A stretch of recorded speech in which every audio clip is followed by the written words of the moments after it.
تو این آموزش قراره دوخت ملحفه تشک خوشخواب رو داشته باشیم که با پارچه دلخواهت میتونی به راحتی این کار رو انجام بدی. اگه از این دسته از آموزش خوشت میاد حتما کانال رو سابسکرایب کن. یادت نره لایک کنی و نظرت هم برام بنویسی. من سمیه قاسمی هستم و این آموزش رو از کانال سمیو میبینید. خب این اندازه‌ای که من دارم بهتون میگم برای یه دوشک تک نفر است. برای دوشک 2 نفرم طول کارمون همینه، فقط عرضمون فرق میکنه. برای ارتفاع کارمون که معمولا 20 سانت ارتفاع خوشخوابا، 20 سانت به عرض کارمون که 90 تو دوشک تک نفره، 90 20 سانت اضافه میکنیم. یه مقداری هم باید بره زیر دوشک قرار بگیره که کش میخوره.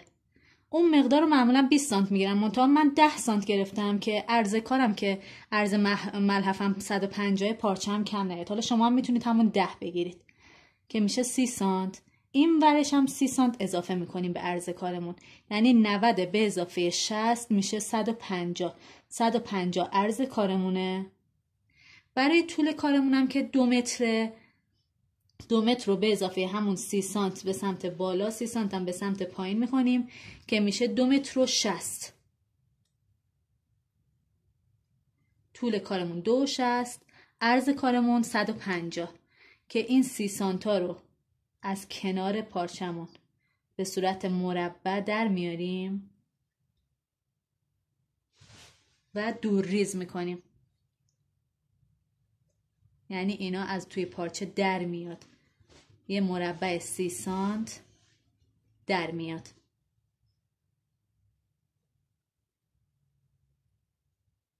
بعد دو طرف 30 سانت رو به هم میدوزیم. هر 4 طرف 30 سانت در میاد. این در صورتی بود که بخوای زیر کارو 10 سانت بمونه. ارتفاع کارمون که 20 سانت ثابته. این اگه میخواید 10 سانت بگیرید 30 سانت، اگه خواستید 20 سانت بگیرید اینا 40 سانت که اون دور ریز میشه. یه مربع 40 سانتی متری. وقتی که اینا رو برش دادیم و دوخت زدیم، دور تا دور کارمون رو میدوزیم و کش میندازیم داخلش. من مربع‌های گوشه کار رو در آوردم که از هر سمت 30 سانته، چون تشکم تک نفر است. 20 سانت که ارتفاع خود تشکه، 10 سانت هم که میخوام زیر تشک قرار بگیره. گوشه ها رو از هر سمت دو طرفش رو روی هم قرار میدیم و دوخت میزنیم. هر 4 سمتش رو ببینید 4 تا در میاد دیگه. 4 تا مربع بود. 4 تا رو به هم دوخت میزنیم. وقتی دوختامون تموم شد، دور تا دور کارمون رو بر میگردونیم، دوخت میزنیم که داخلش کش رد میشه، زیر کارمون قرار میگیره.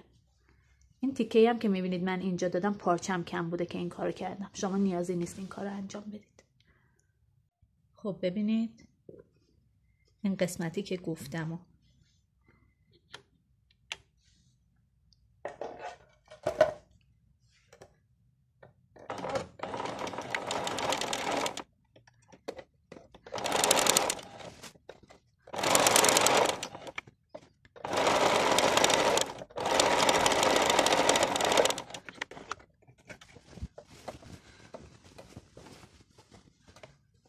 این صورت میشه. خب من دوخت مربع ها رو انجام دادم. تیکایی که مربعش رو در آورده بودیم، گوشه ها رو به هم دوخت رفتم. حالا کنارای کارمون رو دور تا دور کارمون رو خواهیم دوخت بزنیم. برمیگردونیم، دوخت میزنیم. باز به اندازه کشی که میخواید داخلش قرار بدید دقت کنید. من کشم خیلی باریکه.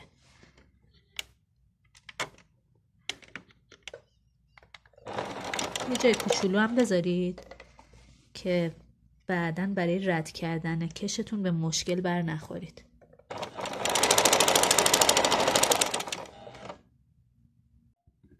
انتهای کارمون رو به دوخت قبل وصل نمی کنیم. یک مقداری این وسط خالی میذاریم که بتونیم کشمون رو راحت رد کنیم.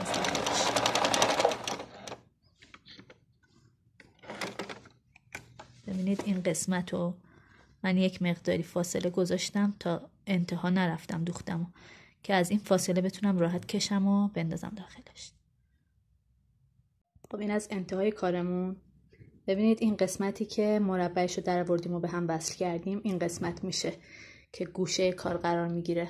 اندازه‌ای که در ادامه براتون میذارم اندازه تشک‌های نرمال هستش. شما قبل از برش حتما تشک خودتون رو با متر اندازه گیری کنید، از اندازه‌هاش مطمئن بشید، بعد با این اندازه ها طبق آموزش پیش برید. ممنونم که تا اینجای آموزش با من همراه بودید. اگه هنوز کانال رو سابسکرایب نکردی حتما سابسکرایب کن.